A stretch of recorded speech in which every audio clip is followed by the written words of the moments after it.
এই গল্পটা হলো মুম্বাইয়ের ভেন্ডি বাজারের। হাবিব তার পরিবারের সাথে একটা চলে থাকতো। বাবা, তুমি আসার সময় আমার জন্য চকলেট এনো, আর আমার জন্য নোনতা। ঠিক আছে বাবা, কিন্তু একটা শর্ত আছে, আমি আসা পর্যন্ত তোমরা তোমাদের আম্মিকে জ্বালাতন করবে না, কথা দাও? ঠিক আছে বাবা, আমরা মাকে একদম জ্বালাতন করব না। হ্যাঁ। আলী আর ইরম হাবিব আর রুকসানার প্রাণ ছিল। ওদের আর্থিক অবস্থা ভালো ছিল না, কিন্তু ওরা দুজন ওদের ছেলে মেয়েকে ভালো থেকে ভালো শিক্ষায় শিক্ষিত করতে চেয়েছিল। এই জন্য আলী আর ইরামের অ্যাডমিশনও ইংলিশ মিডিয়াম স্কুলেই করিয়েছিল। ভালো করে লেখাপড়া করবে। হ্যাঁ মা, বাই। বাই বাই মা। রুকসানার ঘরের কাজের সাথে সাথে টিফিন বানিয়েও বিক্রি বাটা করত। ও সংসার সামলাতে হাবিবকে সাহায্য করত। একদিন বিকেলে হাবিব মন খারাপ করে বাড়ি ফিরল। কি হয়েছে গো? আমাকে কাজ থেকে বের করে দিয়েছে। হঠাৎ করে এমন কি হয়ে গেল? কোম্পানির লাভ কমে যাচ্ছিল অনেক, তাই আমার সাথে আরো অনেক সেলসম্যানকেও বের করে দিয়েছে।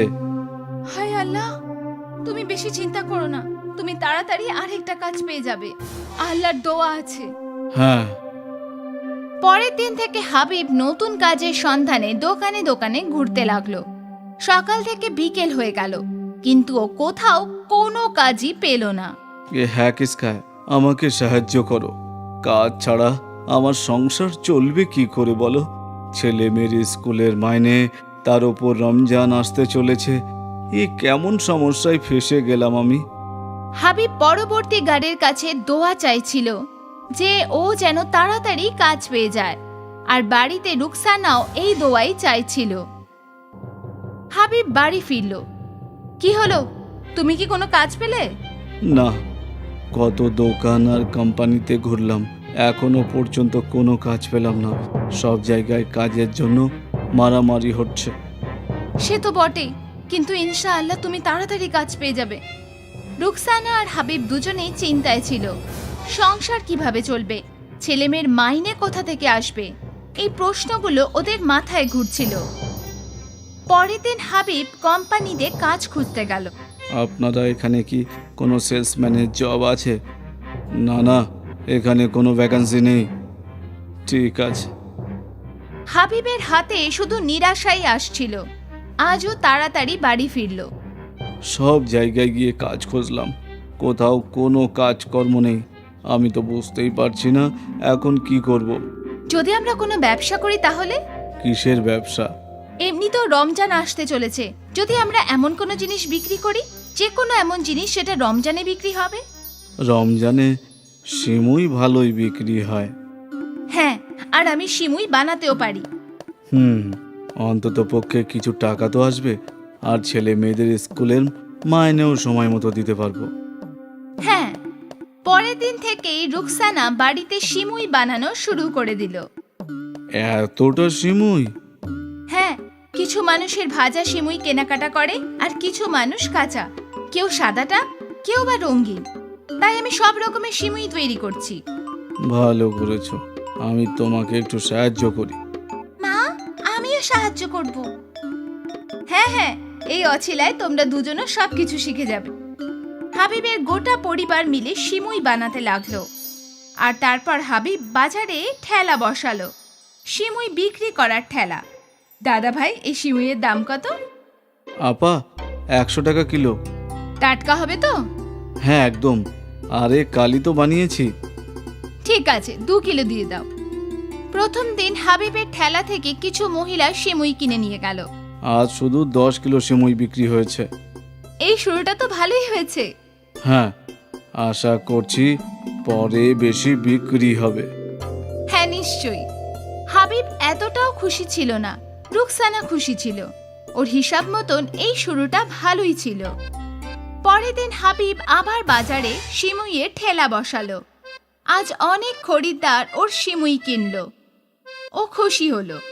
আরে দাদা ভাই, তোমার সিমুইগুলো তো খুবই টাটকা ছিল, বাচ্চাদের খুব পছন্দ হয়েছে। আমাকে আরো 2 কিলো দিয়ে দাও। আচ্ছা আপা। বিকেলের মধ্যে ওর সমস্ত সিমুই বিক্রি হয়ে গেল। ও আনন্দ সহকারে বাড়ি ফিরল। আরে রোকসানা, সমস্ত সিমুই বিক্রি হয়ে গেছে গো। আমি এটাই আশা করেছিলাম, তাই সকাল থেকে আমি আরো সিমুই বানিয়ে রেখেছি। বাচ্চারা আমাকে অনেক সাহায্য করেছে। বাহ সোনারা, এই নাও। হাবিব দুজনকে চকলেট দিল আর দুজনে খুব খুশি হলো। আজ এতদিন পর গোটা পরিবার খুশি হলো। মালিক আমাদের ওপর এইভাবে রহম করুক। হ্যাঁ, অবশ্যই। পরের দিন থেকে হাবিব যত সিমুই বাজারে নিয়ে যেত সবই হাতে হাতে বিক্রি হয়ে যেত। আমাকে 5 কিলো রঙিনটা, সাদাটা আমাকে 3 কিলো। হাবিব এক এক করে সমস্ত খরিদ্দারকে সিমুই দিতে লাগলো, কিন্তু খরিদ্দারের ভিড় কমছিলই না।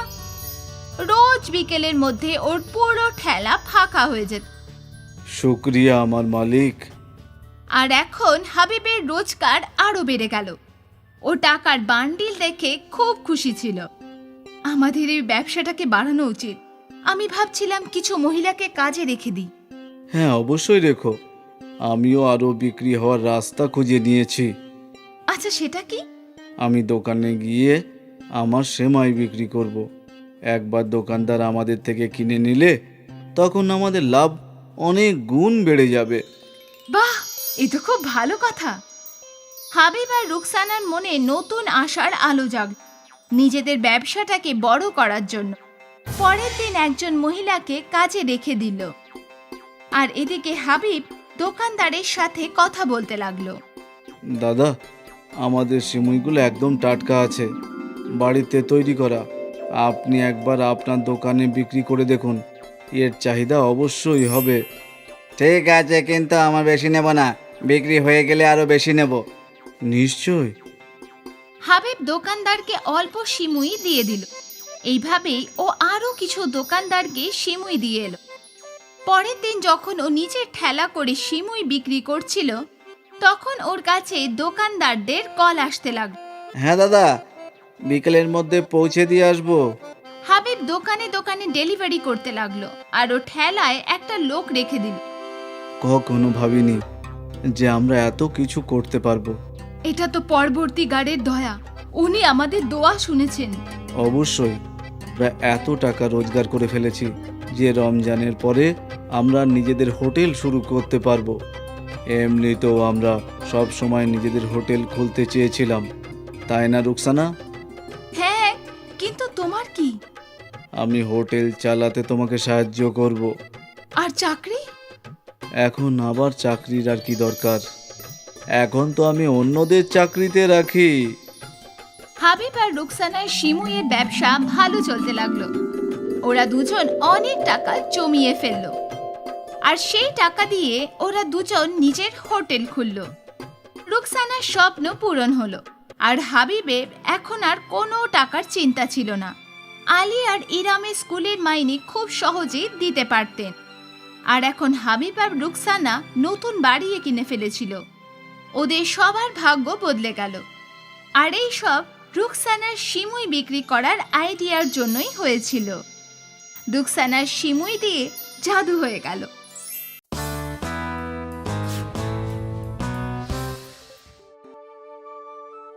একটা গ্রামে সোনাম নামে একটা মেয়ে হাসপাতালের বাইরে ছোলা বেচত। গরম গরম ছোলা নাও, গরম ছোলা ভাজা এনেছি বাবু, গরম ছোলা ভাজা, এতে দিয়েছি দারুণ মশলা, মিটবে খিদের জ্বালা, গরম গরম ছোলা নাও গো, নাও নাও ছোলা নাও গো। সোনামের ছোলা খুব বিক্রি হতো। হাসপাতালে রোগীরা ঠিক হয়ে বাইরে আসার পর সোনামের ছোলা একবার অবশ্যই খেত। হাসপাতালের বাইরে পিঙ্কি নামের একটি মেয়ে পাঁপড় বিক্রি করতেও আসতো। পিঙ্কির পাঁপড় কম বিক্রি হতো, এই জন্য ও সোনামকে খুব হিংসে করত।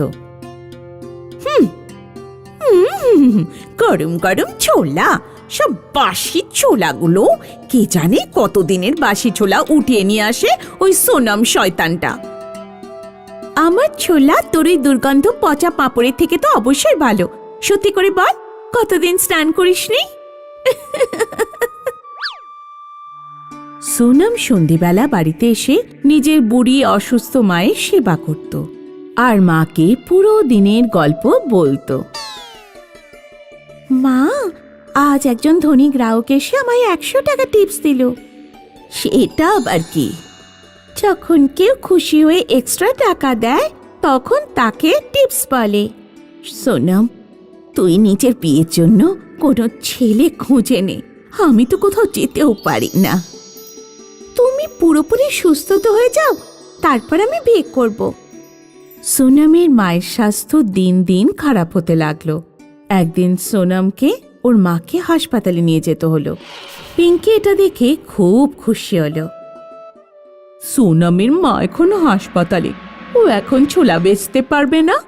ততদিনে আমি ছোলার ব্যবসা জমিয়ে নেব, এত বড় সুযোগ আর পাওয়া যাবে না। পিঙ্কি পাঁপড় বেচা ছেড়ে দিল আর ছোলা বেচা শুরু করলো। কিন্তু পিঙ্কির ছোলার স্বাদ কারোর পছন্দ হলো না, আর পাঁপড়ের মতো ওর ছোলাও খুব কম বিক্রি হলো। অন্যদিকে সোনামের মায়ের শরীর ঠিক হয়ে গেল। সোনাম আবার ছোলা বেচা শুরু করলো। সোনামের ফেরত আসতেই ওর চারপাশে গ্রাহকের ভিড় জমে গেল। আমি ছোলা বেচলাম তো কারোর ভালো লাগলো না, আর ওই শয়তানটা ছোলা দেখো সবাই কেমন চেটেপুটে খাচ্ছে। ওকে আর গ্রাহকদের মজা দেখাতে হবে। পিঙ্কি চুপি চুপি সোনামের উপর নজর রাখতে শুরু করলো। একদিন নিজের ছোলার ঝুড়ি রেখে সোনাম যখন টয়লেটে গেল, তখন পিঙ্কি ওর ছোলায় চুলকানির ওষুধ মিশিয়ে দিল। সেদিন সন্ধ্যাবেলা যেই ছোলা খেলো সেই চুলকানিতে বিরক্ত হয়ে গেল। এই মেয়েটার ছোলা খেয়ে চুলকানি হচ্ছে, তাড়াও একে এখান থেকে। লোকজন সোনামকে হাসপাতালের বাইরে থেকে তাড়িয়ে দিল। পিঙ্কি এসব দেখে খুব খুশি হলো। কেমন মজা এবার। সোনাম বীরপুর যাওয়ার রাস্তার উপর বসে কাঁদতে লাগলো।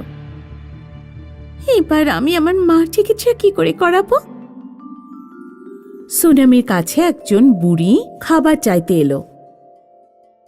ও মেয়ে, তোর ছুরি থেকে কিছু ছোলা আমায় দে বাবা, খুব খিদে পেয়েছে।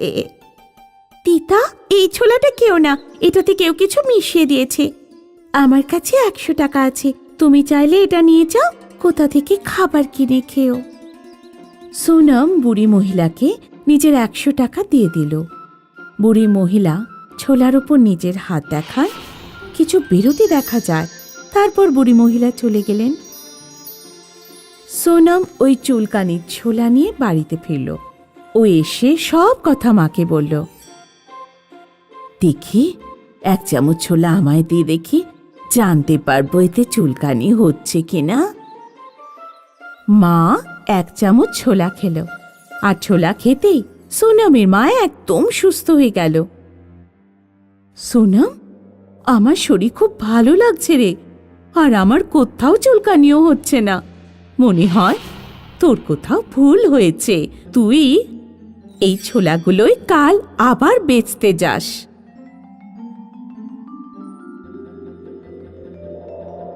সোনম পরের দিনই ছোলা নিয়ে আবার হাসপাতালের বাইরে গেল।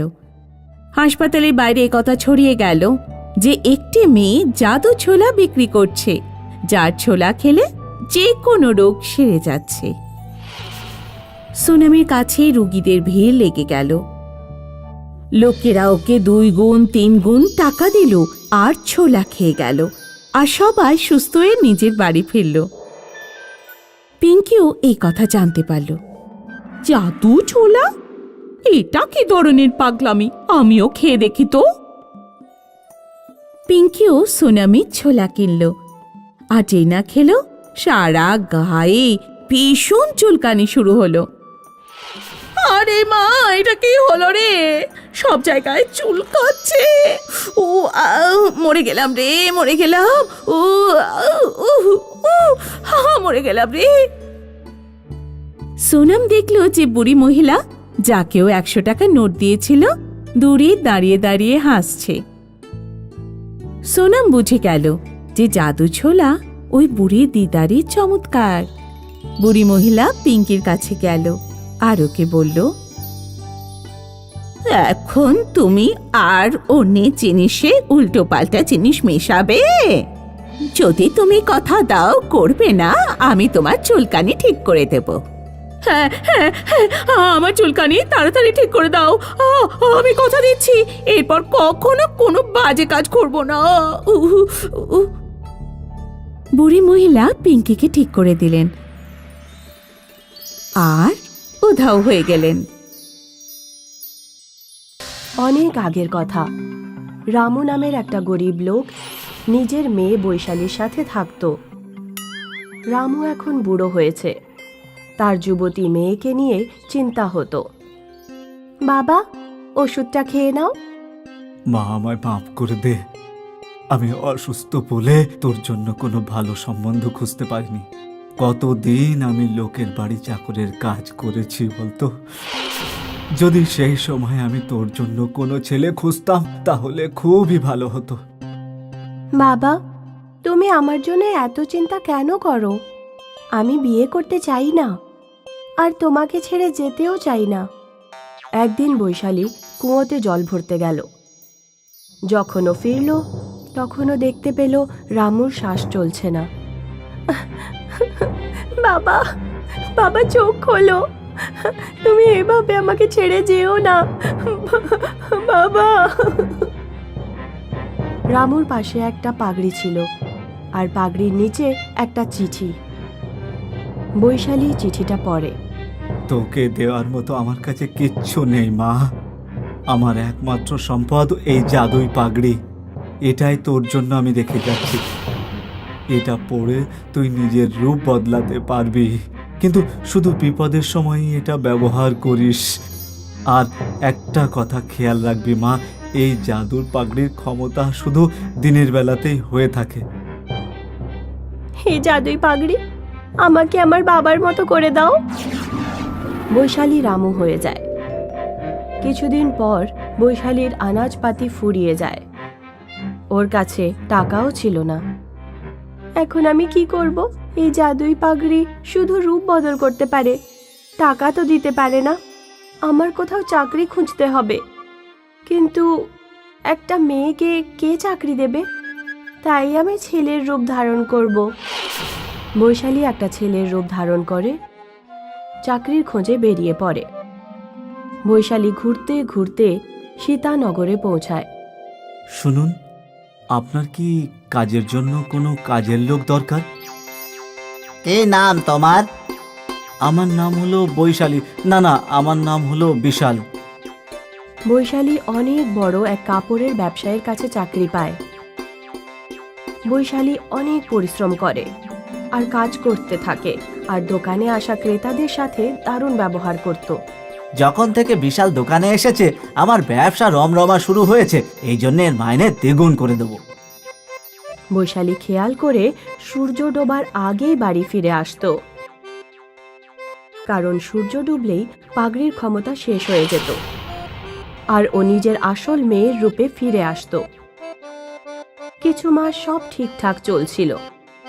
বৈশালী ভালো টাকা কামাচ্ছিল, কিন্তু গোলমাল তখন শুরু হলো যখন ব্যবসায়ীর মেয়ে বিশালের প্রেমে পড়ল। ব্যবসায়ীর মেয়ে সন্ধ্যা দোকানে বাবাকে খাবার দিতে আসতো। বিশাল, তুমি খাবার খেয়েছো? হ্যাঁ, আমি বাড়ি থেকেই খেয়ে আসি, আর তারপর বাড়ি ফিরেই আমি খাবার খাবো। যদি তুমি চাও আমি তোমার জন্য খাবার নিয়ে আসতে পারি। আজ তুমি কি আমার সাথে আমার বাড়ি দেখতে যাবে? না, আমি এখন যেতে পারবো না, দোকানে ক্রেতাদের ভিড় হবে। চলে যাও বিশাল, ক্রেতাদের আমি সামলাবো। ব্যবসায়ীও চাইতো যে বিশালের বিয়ে তার মেয়ের সাথে হোক। ওই দিন বৈশালীকে সন্ধ্যার সাথে ওদের বাড়ি যেতে হয়। ব্যবসায়ীর বাড়ি অনেক বড় ছিল। ঘুরতে ঘুরতে ওখানে সন্ধে হয়ে আসে। সূর্য ডুবতে বসেছিল। এখন আমাকে যেতে হবে। কিন্তু তুমি তো এখনো পুরো বাড়ি দেখোইনি। আমি আবার কখনো আসবো, এখন আমাকে যেতে হবে। তুমি রাতে এখানেই থাকতে পারো। না, আমাকে এখন যেতেই হবে। বৈশালী ওখান থেকে দৌড়ে পালায়, সোজা নিজের বাড়িতে এসে থামে।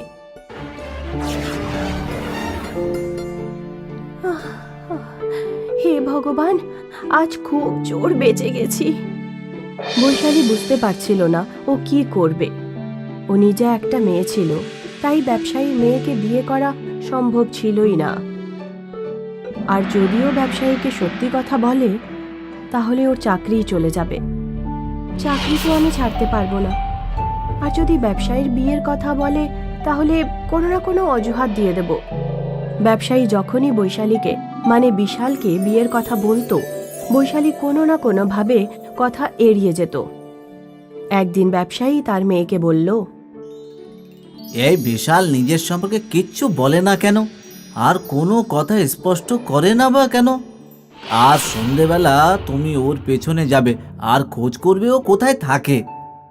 ওই দিন বিকেলে সন্ধ্যা বিশালের পিছু নেয় আর ওখানে রূপ বদলাতে দেখে নেয়। সন্ধ্যার মন ভেঙে যায়। ও সমস্ত কথা বাবাকে এসে বলে। এটা কি করে হয়? পরের দিন যখন বৈশালী বিশালের রূপে দোকানে আসে, তখন ব্যবসায়ী ওকে বলে, তুমি কে, মেয়ে না ছেলে? সত্যি কথা বলো, না হলে ধোকা দেওয়ার অপরাধে তোমাকে জেলে পাঠাবো। বৈশালী পাগড়ি খুলে নিজের আসল রূপে চলে আসে আর কাঁদতে থাকে। আমি মেয়ে, মেয়েদের কেউ চাকরি দেয় না, আর সেই জন্যই আমাকে পয়সা রোজগারের জন্য ছেলের রূপ ধারণ করতে হলো। আমার বাবা আমাকে এই জাদুই পাগড়ি দিয়েছিল। প্লিজ আমাকে কাঁচ থেকে বার করবেন না, আমার আর কেউ নেই। এতদিন ধরে তুমি আমাকে ধোকা দিয়ে আসছিলে। ঠিক আছে, কোনো ব্যাপার নেই।